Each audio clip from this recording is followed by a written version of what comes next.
Welcome to our Israel-Palestine podcast, a project by graduating high school students from Berlin-Neukölln, home to Germany's largest Palestinian diaspora, and a second home to many young Israelis. Israel and Palestine are painfully present in our district and in our schools. We've spoken with historians, legal scholars, trauma researchers, and educators, some of whom are world-leading experts to better understand this ongoing conflict. Our approach has been multi-perspectival. We don't aim to resolve controversies or contradictions, but to hear different perspectives. Human rights and international law are the foundation of responsible multi-perspectivism. Can we learn to listen and hold conflicting truths at the same time? Find your own answers, or better, questions. Are you ready for the discomfort of learning? Welcome to a new episode of our podcast on Israel-Palestine. We're thrilled to have a very special guest here today, Professor Omri Boehm from the New School for Social Research in New York. Welcome, Professor Boehm. Hello.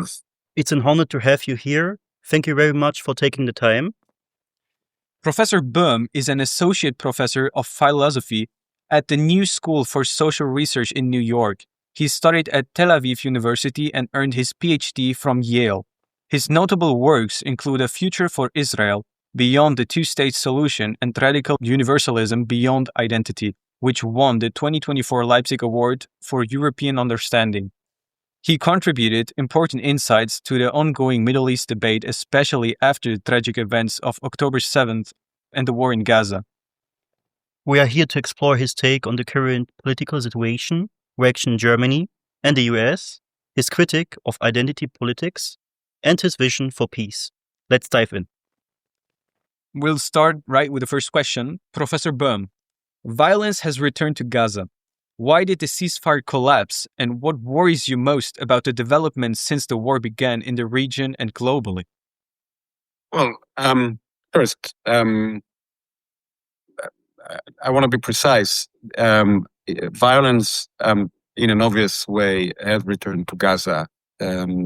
Let's be clear that it never stopped, right? So there was a ceasefire. So let's talk about it like that. There was a ceasefire, and the ceasefire collapsed. I think it collapsed because the Israeli government was always uninterested in preserving it.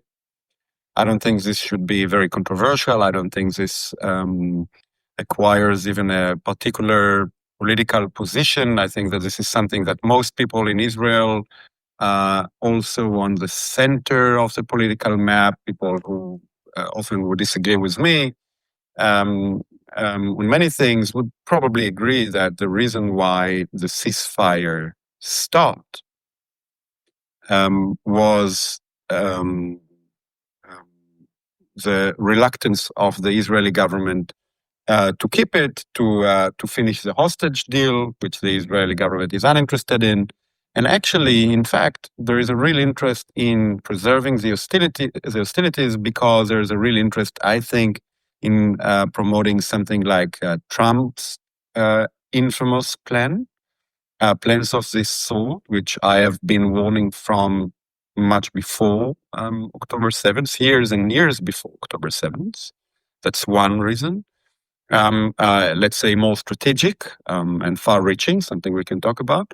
On the other hand, there is a real interest of the government. There was a real need and interest of the government to bring Itamar Ben-Gvir back into the coalition. This is more an internal Israeli issue, and Itamar Ben-Gvir would only sit in the coalition as long as the bombings continue.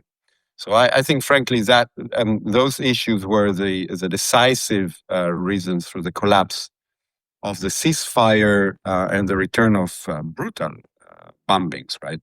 Not just bombings, not just a little bit, a ceasefire can collapse in all sorts of ways. The type of bombings that we have witnessed, claiming, I think by now, more than 400 Palestinians just in a couple of days. Those are the reasons. You said violence. I'll just make myself absolutely clear. The ceasefire collapse, violence never stopped, because I want us to be clear that a situation in which humanitarian aid, for example, cannot be ensured and so forth is a situation that is also inherently violent. protests against the Gaza war have sparked a major student movement, especially on US campuses, something we haven't seen since the Vietnam War. What's your view on these protests? Has your perspective changed? Yes. Well, the short answer is yes. The longer answer is yes and no and maybe. Anyone who has read my work on radical universalism will know that I was skeptical and worried about some trends in the so-called, you choose the terms, global left, postcolonial left, identitarian left, und so weiter und so fort, that I had real worries about those trends and this real revolution in our thinking, that I was seeing that we were witnessing a certain revolution of thought that understood itself as anti-humanist, anti-universalist, and anti-enlightenment in ways that I perceived as dangerous. My sense is that on October 7th and after October 7th, unfortunately, those worries were confirmed. That is something that I said right away on October 7th, and then witnessed unfolding and persisting also after. And so, while, as I just showed you, my position on the Israeli actions is very clear and has been clear for years, also the deeper reasons for Israeli violence against Palestinians, I find myself in very little agreement with much that's being stated, much that's being motivating the atmosphere on campuses now around me. And as a professor in New York, I see, and it's a new school, which is, famously a leftist institution. I'm on the one hand in solidarity with my students. I care about my students. I want to protect my students. I want to teach them. I'm committed to them. And those are not empty statements. We can discuss that if you'd like. I'm very skeptical about the atmosphere that I'm seeing around the student body sometimes, and very often not just the student body, but the faculty. I don't trust it blindly anymore, I'd say. To be more specific, I think there was, and we really should not hide that, there was a real widespread support of Hamas's massacre of October 7th. It was not just first emotional response that people don't need to justify. It was a certain support that emerged out of a thorough and I think harmful theoretical position and theoretical interpretation, first in the most abstract terms of the opposition to, let's say, Enlightenment humanism as the origin of colonialism, and second of the state of Israel as a state that is reduced to a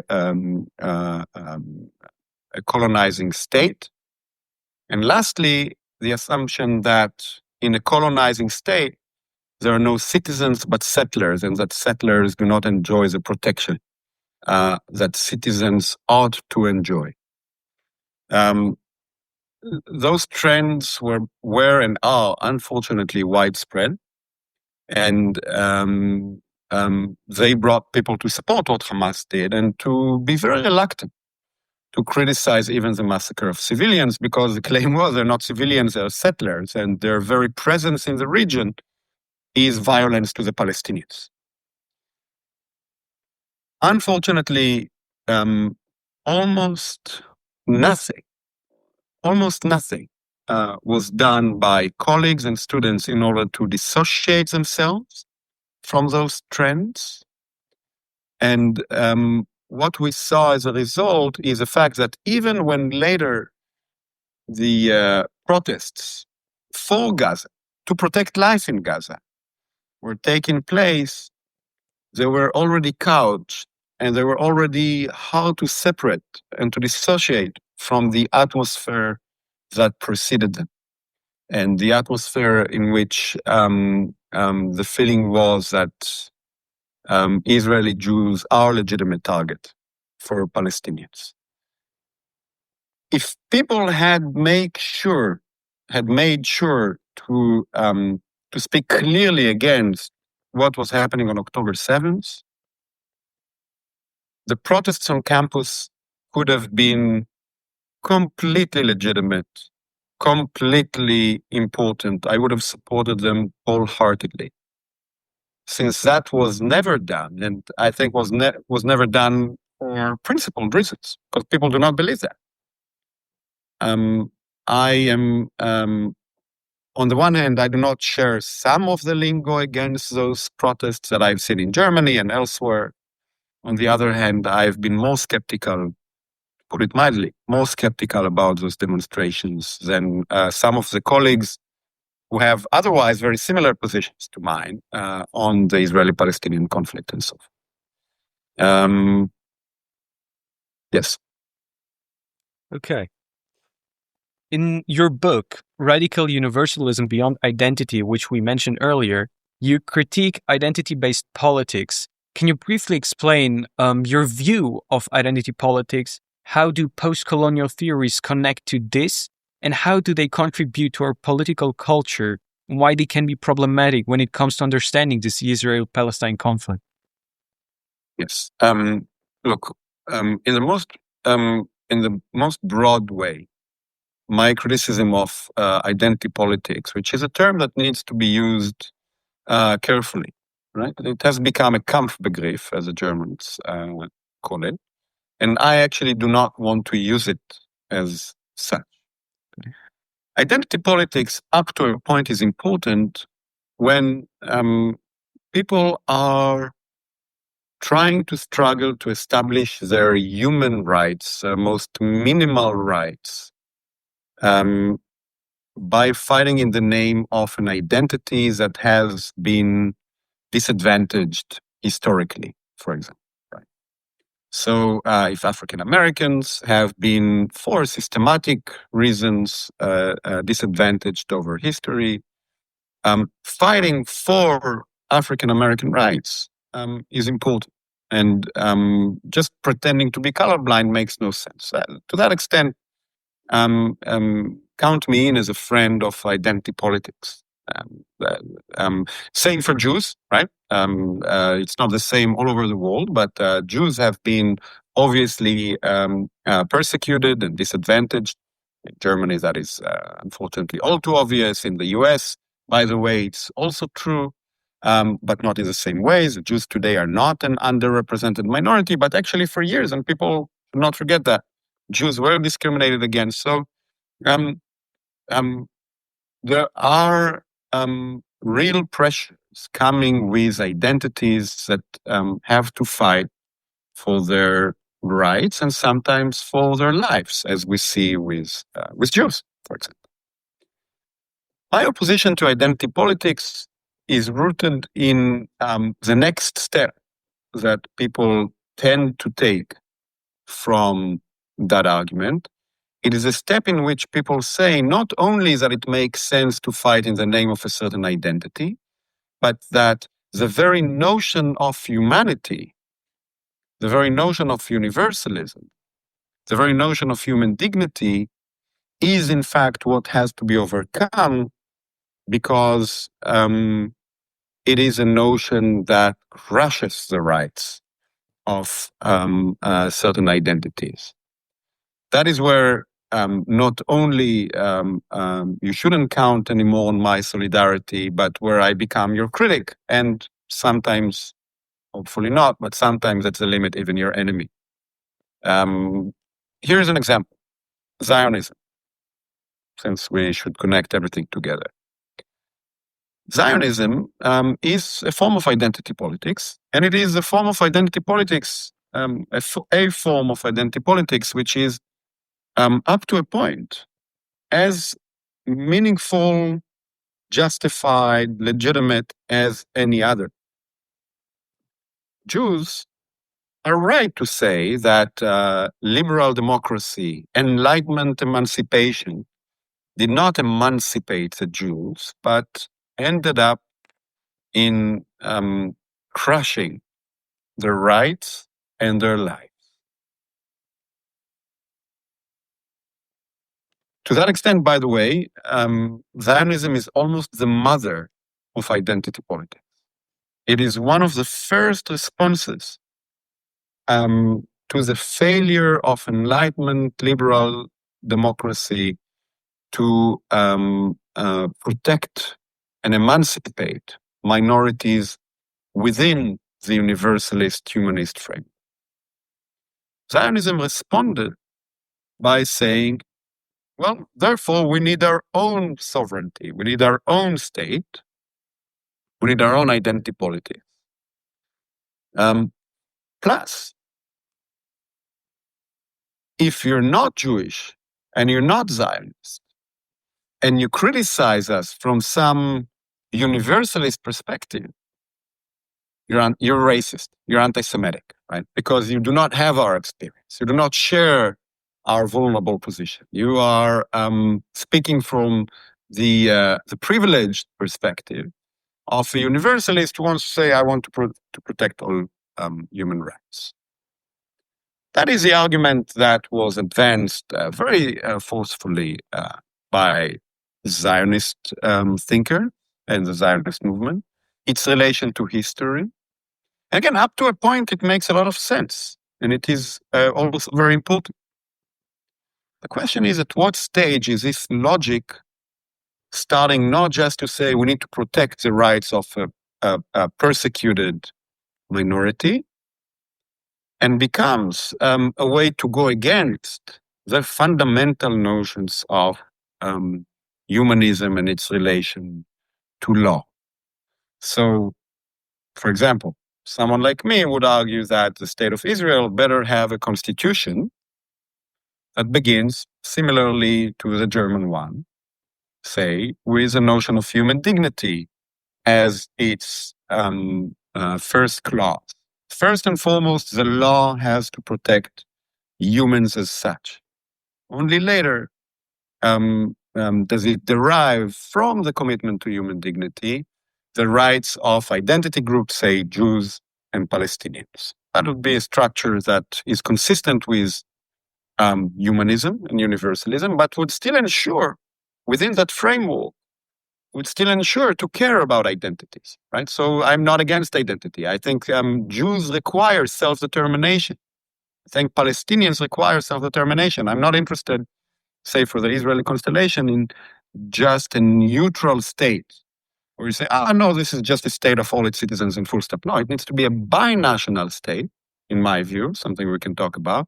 That is, identities have to be respected. But they need to be respected because they are the identities of humans, first and foremost.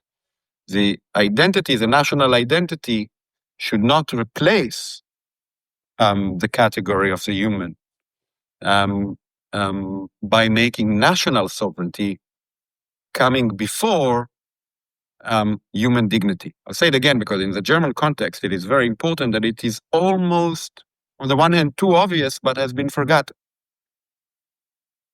National sovereignty cannot come before human dignity. First human dignity and later national sovereignty. My opposition to, now let's move away from certain types of Zionist discourse to postcolonial discourse, which, as I like to say, is very similar to Zionist discourse. I'll say it again, because I think that's true. Postcolonial discourse is very much a repetition of Zionist discourse. Minorities that are persecuted need to liberate themselves through national sovereignty. And for that reason, holding them accountable to universalist standards is colonialist, European, Eurocentric, and so forth. That has to be overcome. National sovereignty, even of Jews, even of Palestinians, even of Algerians, you name it, national sovereignty cannot come before human dignity, only after. That's a criticism. Now I want to talk a little bit about settler-colonial, like you already mentioned. Many academics and large parts of student movements describe Israel as a settler-colonial state using a postcolonial framework. Is this a helpful lens to understand the history and the current situation of Israel and Palestine? Difficult question. And an excellent one. I think the final answer is no. I think it has become extremely unhelpful. I think that the state of Israel and the Zionist movement is a complex movement. It cannot be denied that it has some colonialist sides to it. Cannot be denied that it is couched in a language also of colonialism. By the way, consciously so, right? So since in those days, people were building colonies, the Zionists were comfortable in some moments to understand themselves and to explain what they were doing to others, also in colonial terms. And that is not just the language. It is also true that some of the type of thinking is colonialist.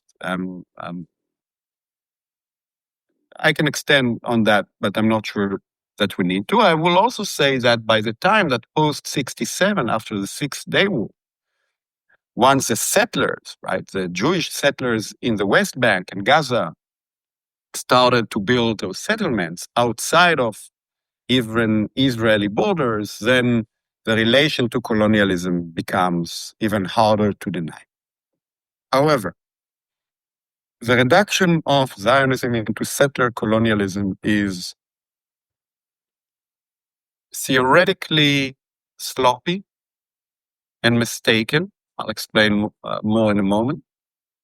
And it is today mostly political abuse of this sloppiness. And for that reason, I think that a category that could have been important to illuminate the situation has become unhelpful and even dangerous. First, settler colonialism, by and large, is always connected to empires. The settler colonialists are ones who are somehow attached to an empire and go and settle a different part of the world that the empire controls, by and large. The Jews did not come to Palestine as representatives of an empire, but as people who are persecuted by empires.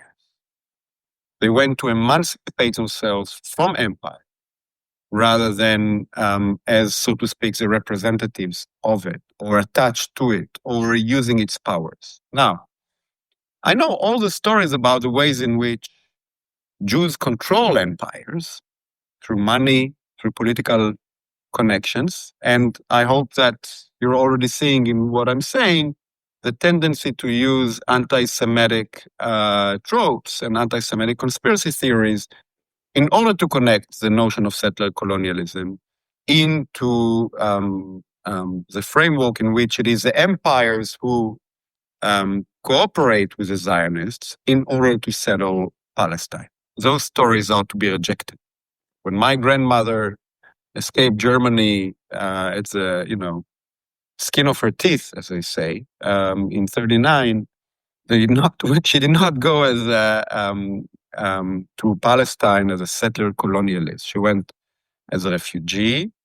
And I think that the Zionist movement that was trying to build a safe haven for Jews was not conceiving itself as somehow a settler colonial movement that is coming to exploit the resources of the ground in Palestine or the people of Palestine. Rather, it was going to emancipate itself from the teeth of an empire. To that extent, I think that the category of settler colonialism is unhelpful. There's much more to say, and I'd like to say it. First, we see here why there is this strong clash of the paradigmas of Holocaust studies and post-Holocaust thinking with post-colonialism, right? Because we see that those who understand Jews as primarily victims of empire, victims of Europe, are clashing, and I think rightly so in this case, with those who present Jews and Zionists as almost the representatives of European domination. That's one thing that I think ought to be said. Another thing that, as a footnote to what I'm saying, I like to point out to my students, and I'd like to point this out to you. I'm not sure to what extent you're in the weeds of the debates about the Holocaust's singularity, questions whether the Holocaust is just a repetition of colonial crimes or actually a new emergence in Europe. This is a big debate of the last few years, the so-called or not so-called the singularity thesis. Something that a lot of the people who actually oppose the singularity thesis today, people like Dirk Moses, I respect, have argued that the Holocaust was only a repetition of colonial crime, right? So the Holocaust, the claim is not a unique crime, but basically just a repetition of colonial logic. And there are many debates about it, and I don't even intend to enter them here. We can if you'd like, but I'm not going to speak about that. Not now. I want to point out that to the extent that this is true, assume for a moment, for the sake of the argument, that this is true. It only shows you that the Jews are victims of a colonial crime. And that for that reason, to present the Zionist movement as a colonial movement rather than a post-colonial movement is mistaken. That part of the argument you don't hear often from those who try to present the Holocaust as, in fact, a colonial crime. The Jews often say, it's true that we are unique in the history of colonialism because we had to emancipate ourselves by fleeing Europe, in that case, in that sense. However, we're actually a post-colonial movement. Zionism is a post-colonial movement. And I think that makes a lot of sense. By the way, for me also makes a lot of sense in my criticism of that movement. I criticize Zionism also for the same reasons I criticize often post-colonial logic. Because the logic is we are emancipating ourselves from empire. We're emancipating ourselves from colonialism by asserting our national sovereignty. And we reject international cosmopolitan law as a form of neo-colonialism because we have to defend ourselves from genocidal, right? That's a buzzword now. Genocidal colonialism of the Europeans. And as we do that, we cannot be demanded to abide by law. That is a logic I am going against, criticizing both Zionists and, say, Palestinians. The last thing I want to say about this, and I know my answer is long, but I think this is important. The worst part of the application of post-colonial or colonial categories about Zionism is not just a theoretical disingenuity, the theoretical promiscuity that I think is associated with this conversation, which, again, in the right complexity could have made some sense. It is the attempted political consequences. it is a claim, and we see it today all too broadly. We should not pretend otherwise. The claim that because Zionism is colonialist and because Jews are settlers, they are not citizens. And the question of targeting them for resistance is not the question of targeting civilians who must be protected, but targeting settlers whose very existence in the land is a form of violence and even a form of genocidal violence against the Palestinians. We have to go against that, and it's important, especially for someone like me. We haven't spoken about that a lot here, and I hope we will. Someone like me who actually does want the transformation of the state of Israel into a binational republic, does have a very robust criticism of Zionism as such, who does want a state that will belong to all its citizens, Palestinians and Jews together, who speaks against the occupation, but not just the occupation, and thinks that the Jewish state itself needs to be transformed because Palestinians are not equal citizens in a Jewish state, and so forth and so forth. Especially for someone like me who says all those things, it has become so important to also give you the opposition to the other side, which is hijacking, I think, the conversation and will not bring us peace. With the frameworks that we're seeing developing now as anti-Zionist, we will only cement the total war between Zionists and anti-Zionists, and we will not develop the framework that would enable the transformation to a binational federation of Jews and Palestinians. All right. Taking it a step further, with the decision of the International Court of Justice, the central accusation of students' movements that Israel is committing crimes of genocide in Gaza received legitimacy. It was preceded by the warnings of UN officials and many outstanding scholars of international law and genocide. Human rights organizations like Amnesty International, Human Rights Watch, and Doctors Without Borders followed. Do you think the actions of the Israeli military in Gaza reflect a genocidal nature? Thank you. I think this is slightly more complex than you suggested, even though you put it well, but I want to underline something. The decision, first, the ICJ, the International Court of Justice in The Hague, does not have a decision, right? It did not issue a ruling.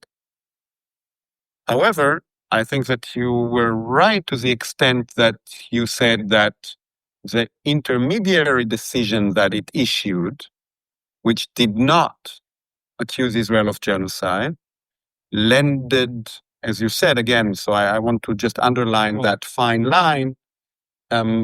Israel has not been yet convicted of genocide in the ICJ. There was no real decision of the ICJ. There was an intermediary decision that lended some plausibility or definitely some legitimacy to the accusations of genocide. And I agree that this is very important because that showed that the accusation cannot be taken as just false ideology, but that also the court, by its own standards, considers the accusation plausible enough. And as it actually said, it used the term plausible. I think this is extremely important. That's one thing. I think that this is a very complex question. So, and I will give you a clear answer, but it needs to be very careful. I think first that the most important thing of the genocide accusation, which people are not doing well enough. That's New York City in my back. I hope with the fire engines are. I don't know if you get them on your microphones. There you go.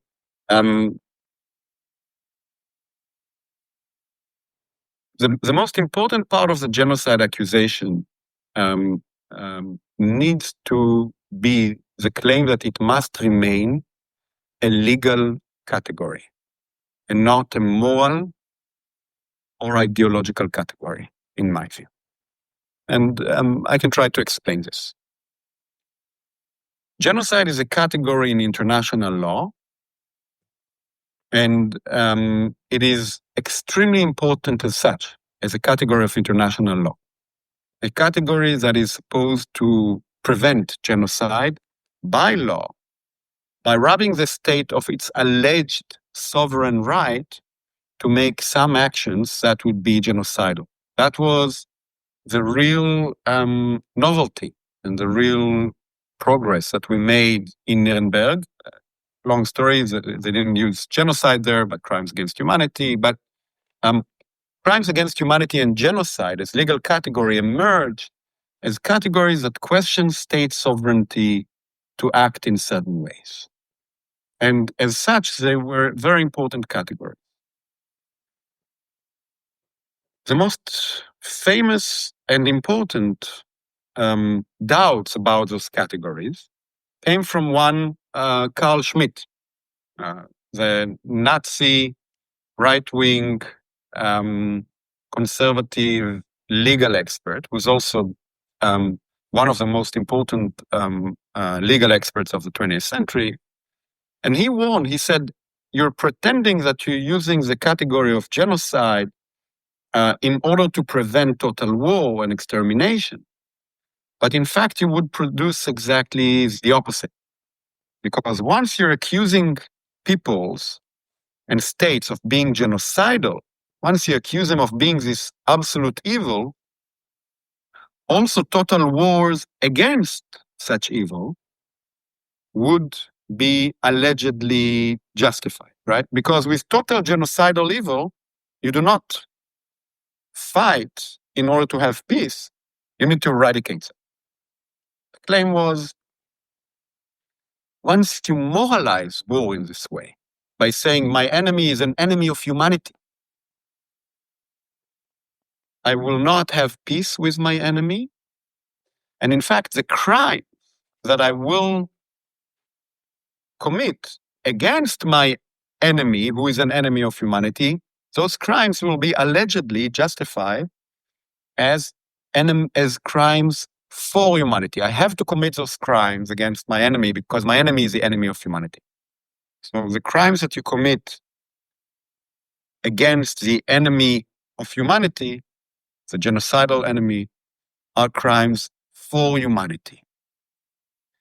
There is a good answer to those challenges, and those good answer is that we have to preserve the notion of genocide and crimes against humanity not as moral and ideological categories.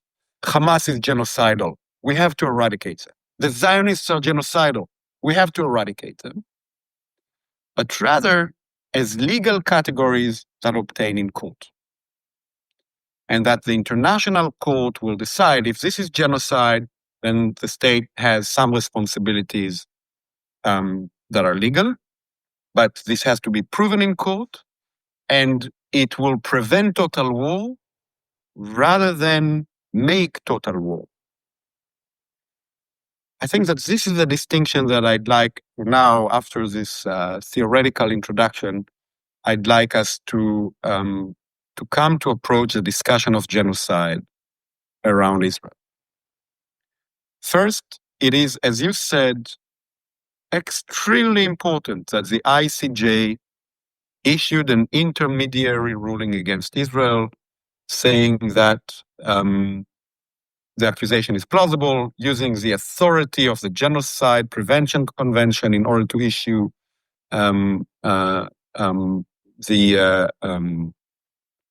legal remedies to Israel. It shows that as a legal category, the accusation makes sense and needs to be taken extremely seriously. The people who just denounce this as anti-Semitism and as bullshit have to be answered. No, there's a real legal case here. Israeli actions are obviously suspect of crimes against humanity and genocide. And for that reason, it is a duty of the world to make sure to prevent it. That's absolutely important.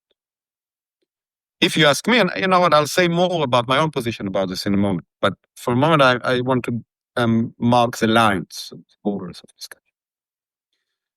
Unfortunately, my impression is that a lot of the discourse on campuses and a lot of the discourse, unfortunately, I would say carefully, also among human rights organizations, we can talk about this more if you'd like,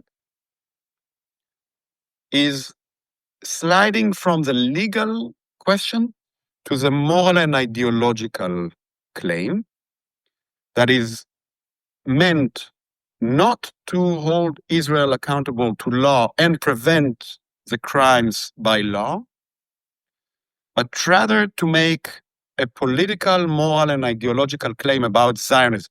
Zionism and the state of Israel are genocidal. We have to go anti-Zionist. We cannot have peace with the Zionists. And at the limit, many go to that limit to also say, yes, and for that reason, for example, Hamas crimes were legitimate as well, because we're fighting a genocidal enemy. And in this settler-colonial genocidal logic, you cannot accuse Hamas for attacking the settler-colonialists. I want to go with the question of the legal accusation and to warn that we need to be very cautious with the development of the ideological moral accusation that is really bound to present Zionists and Israeli Jews as somehow inherently genocidal. That's a line that we need to walk. It seems to me that the crimes against humanity, I think it's very hard to doubt that Israel is committing and is interested in committing crimes against humanity against Palestinians. I have been warning for years that since 2018, I don't think I was the first, but I think, in fact, among the first. Warned in 2018, 19, in writing, if you read Haifa Republic, Israel, eine Utopie, it's black on white, saying, if we will continue pretending about the two-state solution, the situation will not culminate in apartheid, but in much worse crimes, most importantly, of ethnic cleansing. I think that Israel is clearly interested in ethnic cleansing. And I think that this will spread from Gaza to the West Bank and so forth. I think that the crime of genocide is more difficult to prove legally. And as I try to explain now in many words, I think the main question is legal. I think the other questions are not good ideology, harmful ideology. I think that as a legal question, I don't know what the court will decide. I don't think a priori that the court will decide that Israel is committing genocide. I don't know that the court will decide that it isn't. But I think that the type of conversation that has emerged around it on universities, in the media and so forth is extremely harmful because people are attached to genocide, and they really are attached to genocide really for exactly the moral ideological reasons that Carl Schmitt that I mentioned warned from. Because they really need this delegitimation of Israel. And somehow ethnic cleansing doesn't do this enough. Crimes against humanity is not bad enough. We need to show that Zionism is genocidal. I suggest we resist that, and that we hold Israel accountable to international law. We'll see what the court decides about that. But we still need to hold today Israel accountable to very serious crime, not less serious than genocide, by the way. The thought that only genocide is a crown of the crimes is a little bit false. Crimes against humanity are not necessarily better. And the legal frameworks that those crimes allow the international community are almost just as useful in order to put legal pressure on international governments to prevent those crimes from happening. That's my view. Thank you very much. Now we want to talk a little bit about Germany. In Germany, the pro-Palestine movement faced heavy repression. In North Rhine-Westphalia, the police even issued a leaflet encouraging teachers to file police reports against students who describe the war in Gaza as a genocide. While anti-Semitism and anti-Palestinian racism are clearly rising, critics worry that state restriction on free speech and the right to demonstrate become increasingly authoritarian. In the US, the deportation of Palestinian student activist Mohammed Khalid from Columbia University became a recent symbol of this crackdown. How do you see this development in Germany and the US? Is free speech in danger? Are current anti-migration policies in the US and Germany using the fight against anti-Semitism as a cover? Yes. Unfortunately, I'm very concerned with those developments. And, despite everything that I just told you, and my worries that became very clear in this conversation about some of the trends that we're seeing in the discussion that concern me, I think that the attempt to crush the views of students, protests, and to delegitimize them with accusations of anti-Semitism, that this attempt is all too often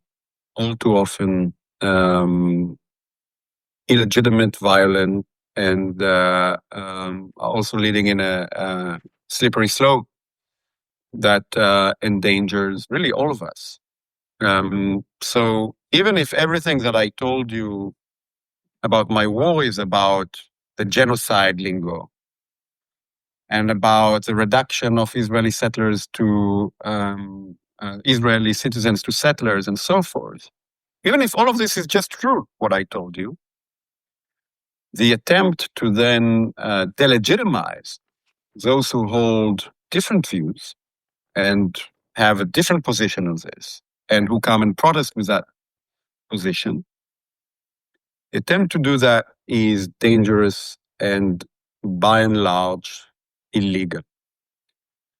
This has certain limit. If people, I was concerned, I expressed my concern about the fact that you could not separate well enough the support of Hamas on October 7th and the demonstrations for Palestine that ensued once the bombing of Gaza started. That is something that I would have loved the protesters to do themselves.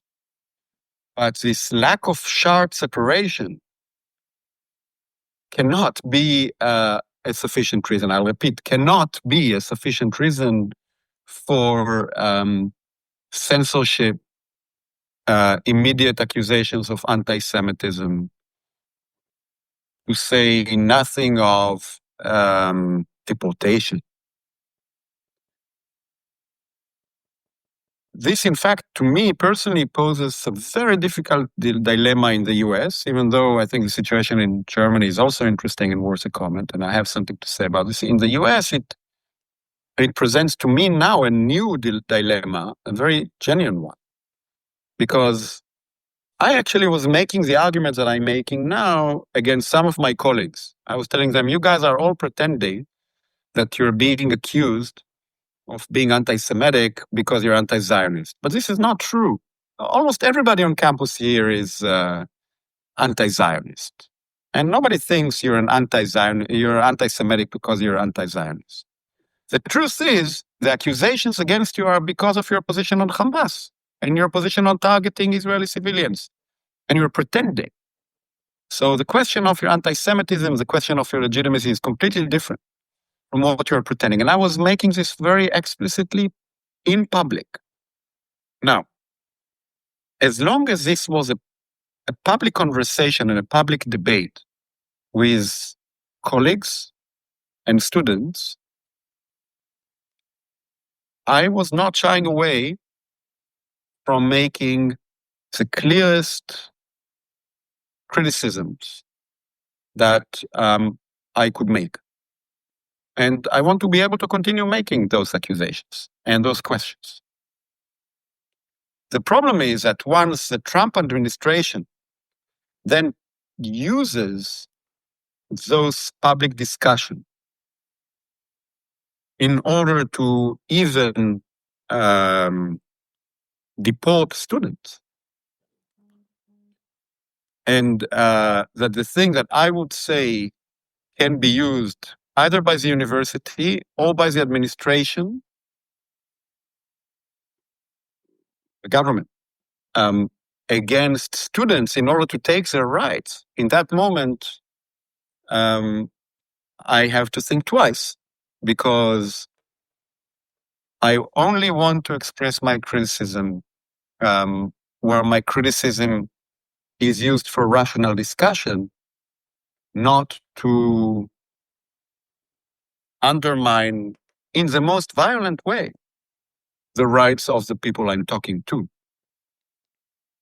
That's first for the American context, and frankly, that is it's a huge issue, and it's a very I'll tell you very frankly, it's a very painful issue for me, because I don't say this lightly, I do not always feel nowadays in great solidarity with, on the one hand, as I said, I love my students and I want to protect them, and I care very much about the new school and my friends and colleagues there. But in the last year and a half, I was not always in narrow solidarity with the way they went about things. And I did not trust them blindly. Not some of them I did, not the body of the fact.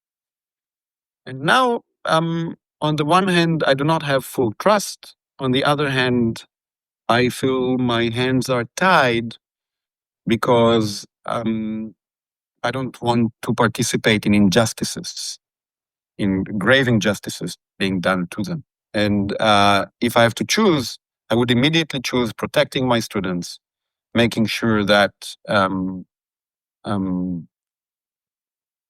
also my colleagues do not face actions that are illegitimate for their academic opinions, even if I disagree with those. That's one. In Germany, I do not know the case that you mentioned. You mentioned the case that someone was, I can't remember exactly what you said, but it surprised me that Germany went, that a state in Germany went that far. But I take it from you that someone was censored in this way for using the term genocide. That is extremely serious, especially because, as you said, the ICJ, the International Court of Justice, viewed this as a plausible claim. So what next? Are we going to censor the ICJ, or that is, so to the extent that this is a simple matter and someone was censored for saying genocide, it is a very grave and serious offense. Again, the details need to be checked. Look, the situation in Germany is worrisome, because I fear that Germany needs to choose, and it's not choosing well in its relation to its past. This is very complex, and I think that very few people are actually walking the right fine line that needs to be walked. I want to clarify, it was a police leaflet, not a government measure. Just to make it clear. Thank you. This is important. And I hope that if the police did this is very important. So if the police did that, then I hope that the police was then held accountable for acting against the law. That at this point becomes more complicated, I realize. The police is not often held accountable for quote unquote mistakes like that. But this is important.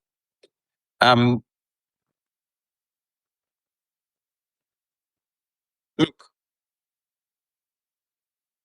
Germany has some responsibilities in relation to Jews and the Jewish state, and they are extremely important in my view. I don't think we can look at them lightly. That is because of German past. However, Germany also has serious commitments to international law. Also because of its past, by the way, among other things. The most important thing, though, hasn't yet been mentioned. It is that Germany has a responsibility to its own rule of law and its own citizens. Again, first as a state and also as a response to its past. The notion of constitutional patriotism that emerged in post-war Germany, Verfassungspatriotismus, was one of the most important ways in which Germany responded to its past, because it said from now on, Germany will belong to its citizens. It is not the state of the German nation. It is a state of German citizens. One way to say is that whoever is a German citizen belongs to the nation. But that's already a way of saying, well, the nation is not defined by ethnicity. The nation is not defined by language even. It's not defined by your genes or your blood. It is not defined even by your history. Germany is, in principle, I'm aware of the difficulties and complications, but in principle, in response to its past, we understand that Germany belongs to citizens. And whoever has German citizenship is German. Full stop. That was constitutional patriotism, and it was a constitutional patriotism that emerged, among other things, from the recognition of the crime of the Holocaust. I think what we're seeing now is that dialectically, we're coming not full circle, but 180 degrees in the opposite side of that commitment. That is, out of the commitment to recognize the Holocaust, which once said that Germany has to remain the state of its citizens, we're now seeing how the recognition of the Holocaust and the commitment to the Jewish people, which are important, functions now not to open up German identity to all citizens as such, but to exclude. And now, the relation to the Holocaust and the relation to the Jewish state, and I say this as a Jew also, a German Jew, among other things, is being abused in order to say we can rehabilitate German national consciousness by appealing to the history of the Holocaust. Only the real Germans can have the responsibility to the Jews. Those who will not accept this narrative will be excluded from the public sphere. And this way in which now the Holocaust's memory is not used in order to open up a civic liberalism and its relation to international law, but to actually exclude and diminish the public sphere, exclude from it German citizens who do not belong to the same narrative, and to also question international law, I think that this is a great injustice to the memory and the history of the Holocaust, and very dangerous for German politics as precedents. And by the way, it's also dangerous to Jews, because I think that what's happening is that we're framing here the fight against anti-Semitism, which is important. Anti-Semitism exists and has to be fought against. It better not be framed as the opposition to human rights, to citizens, and so forth. The only way to fight anti-Semitism needs to be as internal to the framework of citizenship in Germany, as internal to the framework of human rights, as internal to the framework of international law, not as the opposition to it. For that reason, the whole doctrine of Staatsräson seems to me like a real scandal. Right? It is, and that's a duty, I think, of philosophy professors and professors of law to remind the German public that the very idea of Staatsräson is, and this is a fact now, the very idea of Staatsräson is the contradiction of Rechtsstaatlichkeit and international law. Those are facts.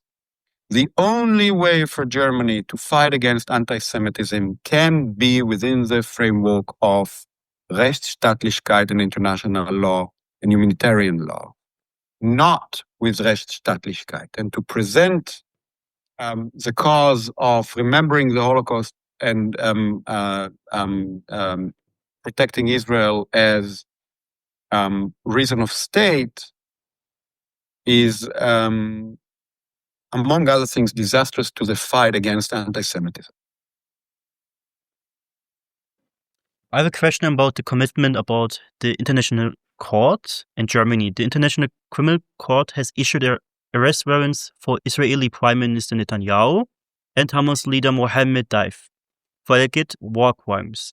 And Friedrich Merz said he would invite Netanyahu to Germany despite the ICC arrest warrant. What do you say about that?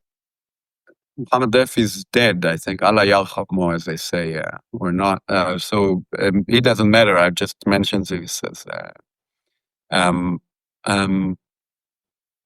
No, I think this is very simple to answer. I think this is a disaster. The German government has to respect international law, full stop. And the precedent, that's a short answer. A slightly longer answer, the precedent that is set by someone like Merz saying that he will not respect the warrant in broader relation to international law is disastrous. We've already mentioned slight involvements by the Trump administration. Now, since the first Trump administration, we've seen major shifts in the Middle East, like the Abraham Accords and Israel normalizing relations with the Arab states. What's your view on Trump's recent plans for Gaza and the forced resettlement of Gaza's population? It's an invitation to a crime against humanity. I'm not surprised that he's proposing this. I'm being asked a lot if I think that Trump is serious about this. People think because it's couched in Trump's weird real estate fantasy, it sounds so weird and maybe not serious. The answer is always, it is very serious. It is very serious, and that is, again, as I said earlier, also why people like me and some others have been warning that plans of this sort will develop very quickly. Look, in the region between the Jordan River and the Mediterranean Sea, there lives a Palestinian majority. 53% of the population is Palestinian. Short of a two-state solution, or another solution for peace, the only other option is ethnic cleansing. Because the state of Israel at some point, and we're already at that point, I used to say the state of Israel at some point will have to defend itself from the majority of its population. This is passé.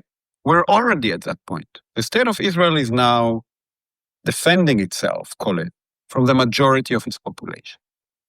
And that is why the logic of ethnic cleansing has become so prevalent. And this is why it will spill also from Gaza to the West Bank, and I fear eventually also to Israeli territory itself. So the Trump plan, Israel is completely serious about it. It has been serious about this before. Short of a two-state solution, which will not happen, or an alternative of the sort that I'm trying to promote in Haifa Republic, of the sort of that. Short of at least trying to get going such a transition that can show how both people can live together in the region, ethnic cleansing is becoming necessary, inevitable. And so the Trump plan is very, very serious. It is a plan for ethnic cleansing. I think that there are some hurdles that Israel and Trump will have to pass in order to manage to do that. Egypt will not accept those people gladly. Jordan will not accept them gladly. And now speaking about transferring the Palestinians to Sudan, for example. The plans are dead serious. And we need to notice this. And we need to notice, that's the most important thing I have to say about this. We need to notice that the question is not just if we condemn that, which we should. The question is, what is the alternative to that? Because right now, Western governments, Israeli Zionist politicians are not proposing an alternative. Short of an alternative, if you want to pretend about a two-state solution, I view this as dangerous and not enough. But let's see your plan. I'm willing to listen. I think that will only lead us back to ethnic cleansing. Short of a real plan, a genuine plan, not lip service, not pretending, yes, we still support the two-state solution and continue to do the same, because then we will continue doing ethnic cleansing. The only way to go against Trump's absolutely serious plan to transfer the Palestinians, if it will happen tomorrow or in 5 years, or that's where we're headed. That's where we have been headed for a long time now. Short of that, so short of an alternative plan, it's not going to be enough to condemn it. We have to offer an alternative that is peaceful. Nobody in the West is now willing to do that. That is also why I'm so concerned that also others are not really doing that. For example, my so-called postcolonial friends, they're shouting about Israel as genocidal, trying to, I think, rob Jews of the right to self-determination. But the logic that will happen is just this logic of total war between peoples in the region. It will culminate in expelling the Palestinians. What needs to be devised is a plan for cohabitation of Jews and Palestinians. It will not be easy. It will not happen tomorrow. If a plan of this sort will be rolling slowly, that will be the alternative to expulsion. Short of that, unfortunately, I'm very worried for my Palestinian friends. And yeah. Thank you very much. In your book, A Future for Israel, German, Israel eine Utopie, you propose an Israeli-Palestinian federation beyond the two-state solution. You already mentioned the Republic of Haifa. Can you explain that? And can you also say why it's also perceived as a threat? And do you still believe this vision is realistic given the current circumstances? Yes. Look, the plan is for a federation. So the idea is to move from a concept where you have two sovereign states separated from one another along borders. You have two, let's call it sub-sovereign entities that exercise their national self-determination, but not sovereignty on the whole region. And the idea is to say that politics of this sort is not even contradictory to Zionism, because Zionism is actually about Jewish self-determination and not sovereignty. And perhaps the most important element of such a program is to say that a constitution should emerge, a constitution that would regulate rights and legislation on the home territory and ensure the most basic human and citizen rights on the whole territory, such that each of the separate entities, Palestinian and Jewish, will not be able, say, to legislate laws that undermine the rights of people from each of the entities on the whole territory. And such a constitution then should have also, for example, freedom of movement, freedom of work, economic freedom, and so forth. Now, there are all sorts of questions here, and I'm not going to be able to answer all of them. One of them is the relation to history. For example, one thing that I like to point out is that already the so-called United Nations Partition Resolution of 1947 was not far from such an idea. People forget that. It was not really a partition resolution, but it was called partition with union. Partition with union. And it stipulated freedom of movement, it stipulated shared tax authorities, customs authorities, port authorities, and so forth. One currency, even a sort of a joint court at part. So the notion of a sharp separation in the territory that we have become so attached to and pretend that that is the only legitimate way to solve the Israeli-Palestinian conflict needs to be historically questioned. Already the UN in 1947 understood that in order to resolve the conflict, in order to transition to a peaceful constellation, the territory cannot be sharply separated. Rather, it needs to be shared. And the transition to a logic of sharing the territory rather than separating it is the most important underlying commitment. Now, do I think it's still realistic, you asked?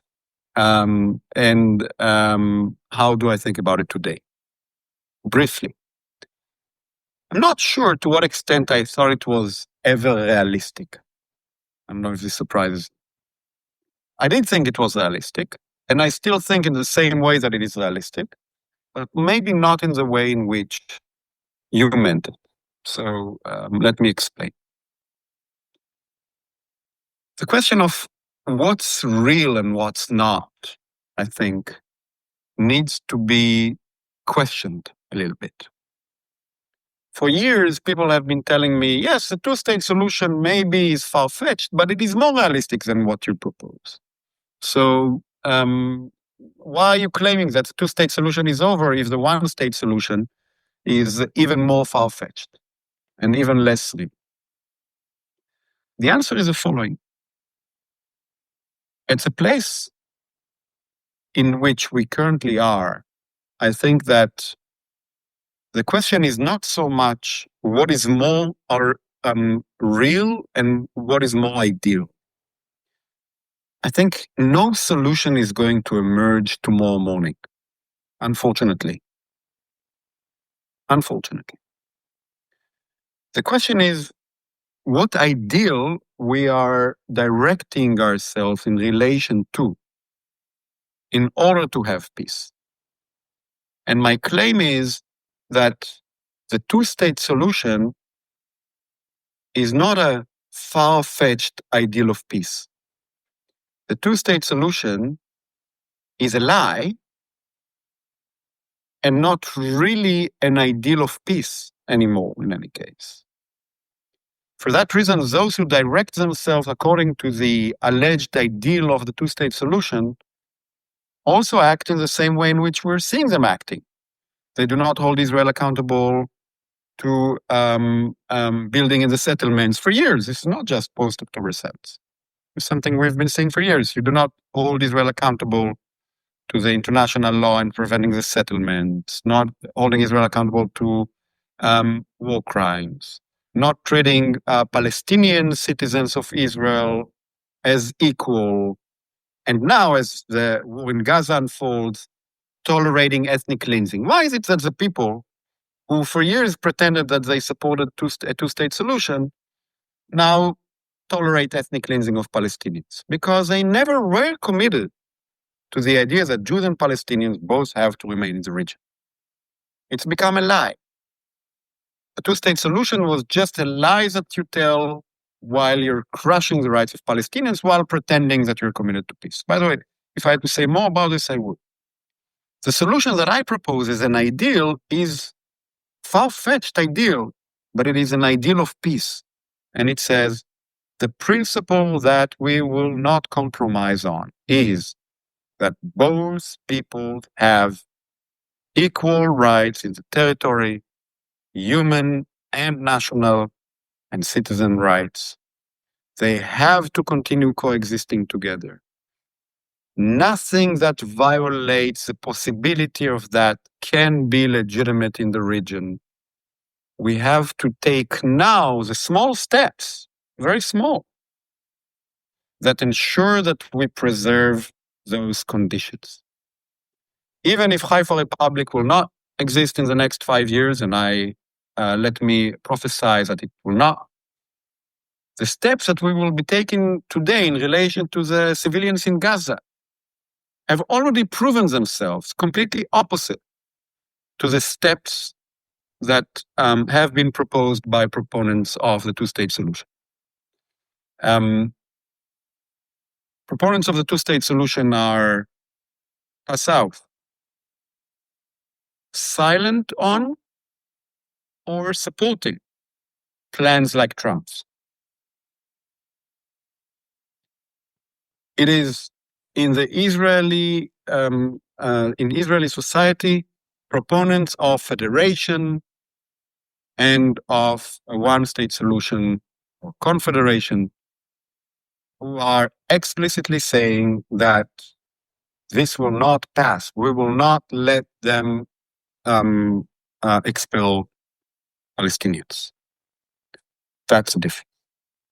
In your Leipzig Book Prize speech, you called October 7th, the Gaza war and its global reactions, a catastrophic failure. You emphasized, furthermore, the importance of friendship.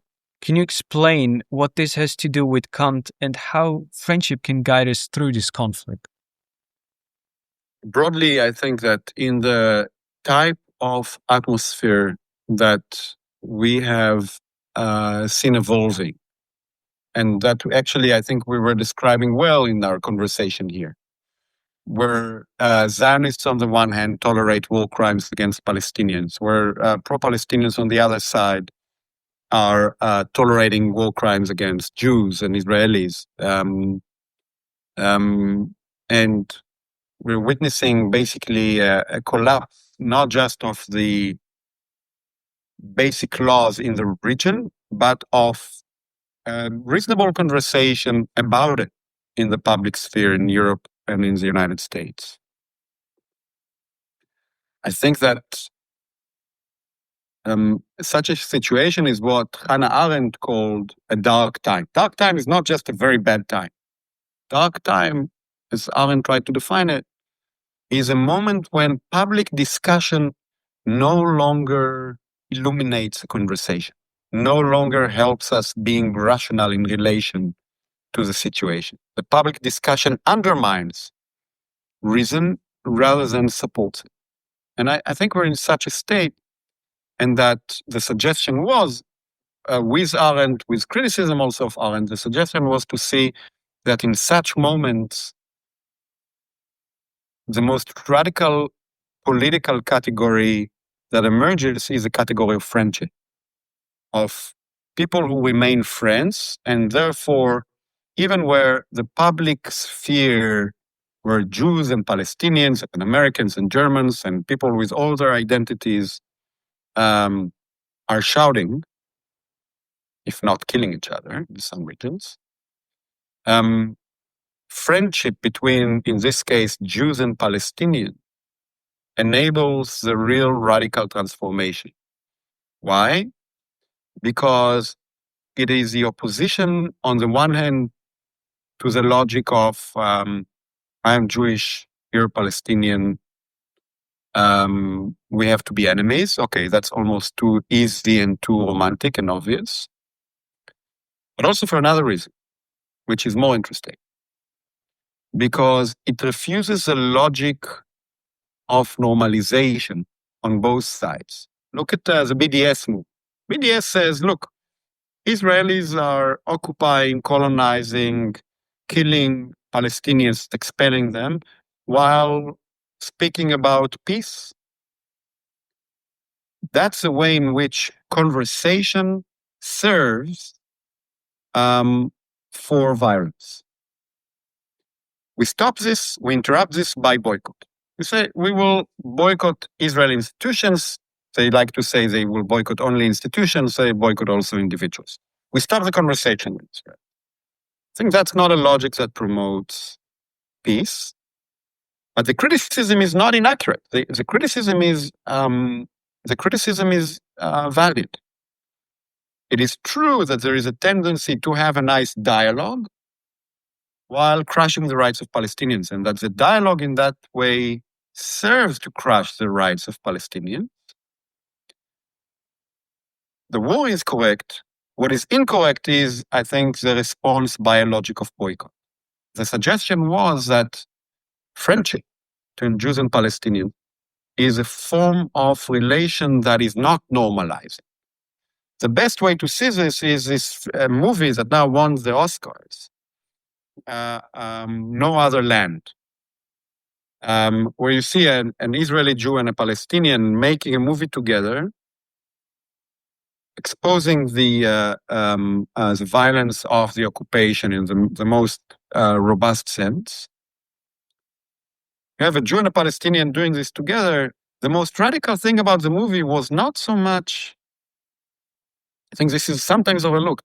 The most radical thing about the movie is not so much that it exposes the awful violence of the occupation against the Palestinians. The most radical thing was the friendship between them.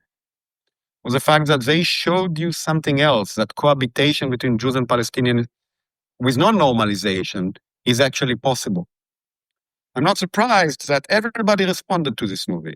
The Israelis, of course, hated it. The Germans, as we know, tried to censor it as well. And also the BDS movement went against it. And also the Palestinians. Some naive people would have thought that the Palestinians would love it. Not so easy. I don't know if you remember, Claudia Roth said at the Berlinale, when they won the Berlinale Prize, Claudia Roth at some point said, I only clapped my hands I only applauded the Israeli. It was an awful statement, a silly one, comical almost. Look at the Palestinian ambassador in London. Look at the tweets that he was releasing, only applauding the Palestinian, pretending that there is no Israelis there. He was also only applauding the Palestinian. Right? The BDS movement called to boycott the movie, claiming that it is again a form of normalization. I suggest friendship of the type that demonstrated there breaks that logic. For those who want peace, that is the only hope we have now, I think. Thank you very much. Now we come to the last question. What advice would you give young people who want to work for peace and justice in the Middle East? I would first recommend to get all the courage that they can find, because my suspicion is that it's going to get more and more difficult and more dangerous. It's not that it hasn't been, but I think it's getting dangerous by the hour, and we need to notice that. That's one thing. The second thing is not to use justice and peace as empty buzzwords. To think very carefully, what does justice mean? And what does peace mean? And what is the relation between them? And I would recommend that without compromising on justice in a way that would be normalizing their action, that they would make sure that they are genuinely committed to peace, and that peace and justice need to come together, but that compromising on peace too much in the name of justice would be extremely dangerous. It doesn't mean that in the name of peace, justice has to be abandoned. Far from it. But I would urge them to make sure that they do not sacrifice peace out of the search for justice. Thank you very much, Professor Boehm, for this insightful conversation. Thank you very much. Many thanks from me too. One last question out of curiosity. If you had to sum up your vision for the Middle East's future in one sentence, what would it be? Well, my own vision, or how I think things will evolve? Your personal vision. My personal vision would be that hopefully a federative constellation will emerge, and that this federative constellation will stand in relation also to other countries in the region. Federations very often require, they must breathe. They need to be also in some legal relations to states next to them. You know this from Europe very well. Ideally, that would be the situation, but that I think is extremely far-fetched. I'd like to see a federative constellation in Israel, and ideally this federation will itself be in relation of confederation to other states. But that is already very, very far-fetched, but a valid point. And that being said, that's it for today's podcast. We hope everyone who listens gained new insights and feels inspired to think for themselves and get involved potentially. One last time, thank you very much for taking your time, talking and answering all our questions for us. Thank you very much. Thank you very much. It's my pleasure. Thank you for listening. If this conversation was meaningful or unsettling, if it left you with answers or more questions, feel free to like, share and subscribe. See you next time on our Israel-Palestine podcast.